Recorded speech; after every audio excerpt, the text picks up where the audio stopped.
มีสุขจริงๆไม่อยากหลับเลยอ่ะฟังเทศกันไหม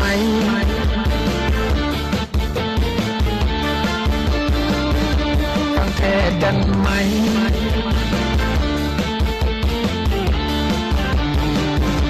ฟังเทศกันไหม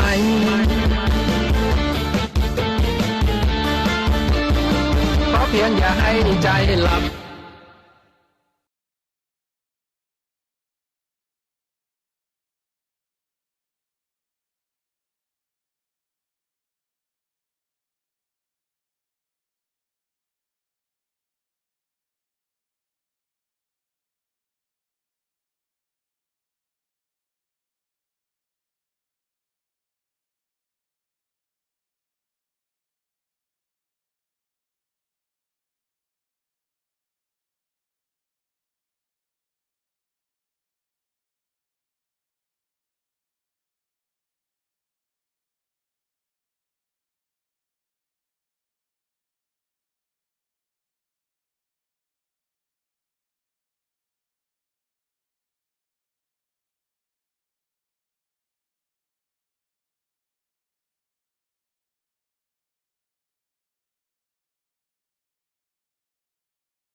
ด้วยดีแล้วอย่าท้อถอย บุญสั่งสมบ่อยๆ คงไม่น้อยคุณค่า มีเงินไม่มีบุญนี้ไม่เคยกันค่า ทำบุญด้วยปัญญา ภาวนานี้อย่าลืมเลือน คนรวยคนจน แม้นความมองมนมาเยือน ต้องเตือนใจไว้ ความทุกข์ที่ยนเพราะผลกรรมจัดให้ ความสุขคืนใจ เพราะเราไม่ใกล้บุญ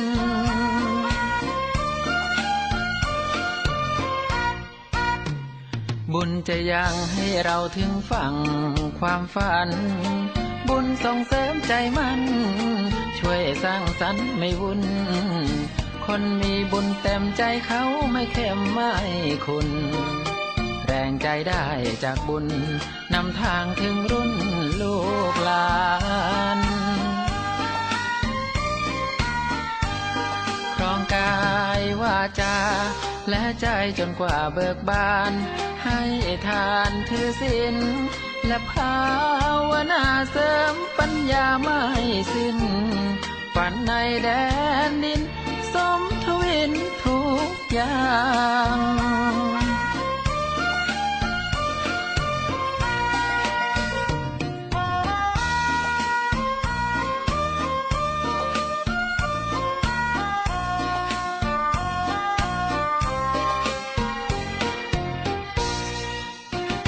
บุญจะยังให้เราถึงฝั่งความฝัน บุญส่งเสริมใจมันช่วยสร้างสรรค์ไม่วุ่น คนมีบุญเต็มใจเขาไม่เข้มไม่คุณ แรงใจได้จากบุญนำทางถึงรุ่นลูกหลานครองกายวาจาและใจจนกว่าเบิกบานให้ทานถือศีลและภาวนาเสริมปัญญาไม่สิ้นฝันในแดนดินสมทวินทุกอย่าง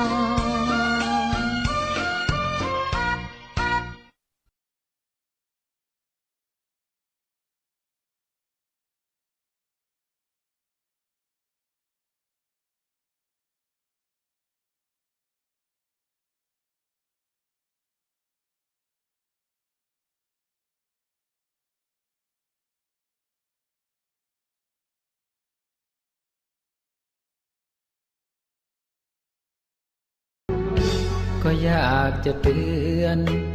เพื่อนๆให้คิดเหลือเกินอย่ามัวแต่เพลินทำงานหาเงินใช้หนี้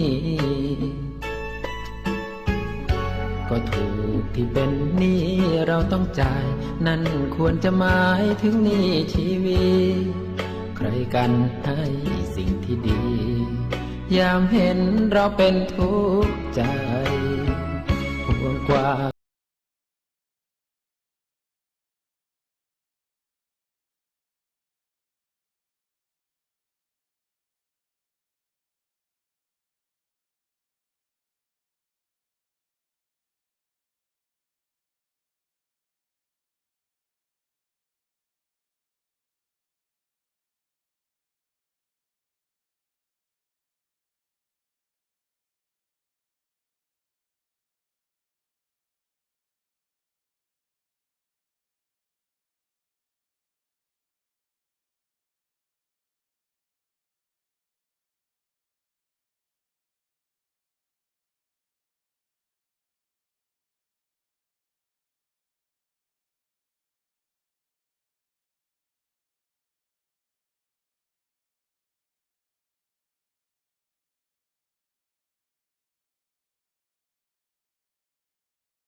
คิดถึงสาวนั่งเฝ้ารอทำสดับปรับคลื่นวิทยุรอรับไม่หลับให้ใจเสียฟอมว่ายุบหนอพองหนอหายใจตุ้มตุ้มต่อมต่อมอดีตเราเคยตรมตรอมเคยนั่งซึมกับฟอร์มตัวเองแสงธรรมสดใสเรามัวทำอะไรอยู่สร้างสุขยังไงก็ไม่รู้ไม่ตรวจดูต้นเหตุเมื่อแสงเมื่อพระธรรมเพียงพอกลับช่วยให้หานบานเบ่ง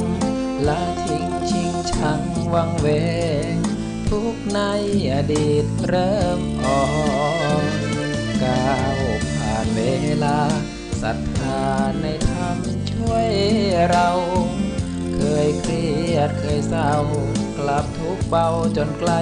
จะถอนได้หลักรักดีไหว้พระทุกคืนก่อนนอนทำดีนี่คือพรเพราะวันนี้พระสอนทำดี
เก่าๆมองไปคล้ายสารถูกทิ้งคงลืมทุกสิ่งภูมิหลังที่เคยบูชาเคยจุดธูปเทียนตั้งใจกราบไหว้วันคาบัดนี้วัดเก่าไร้ค่านี่หรือศรัทธาของคนวัดเก่าๆมองแล้วสุดแสนใจหายถูกทิ้งทำลายทำไมจิตใจมืดมนก่อนนานมาเป็นที่ศรัทธาของตนหล่อหลอมให้คนยึดเป็นที่พึ่งทางใจอนิจจามองวัดแล้วพา ใจเศร้าซากกิจเก่าๆอาทรสะท้อนอะไรนี่หรือศรัทธาสิ่งบูชาที่เคยกราบไหว้มองแล้วสะท้อนสวงในเศร้าใจสิ้นคนบูชาอิฐเก่าๆใต้เงาร่มโพร่มใสผุพังสลายเป็นไปตามกาลเวลาตั้งจิตอธิษฐานขอพรพระสยามเทวาปลุกใจศรัทธาสาธุชนร่วมบุญเถิดเอ่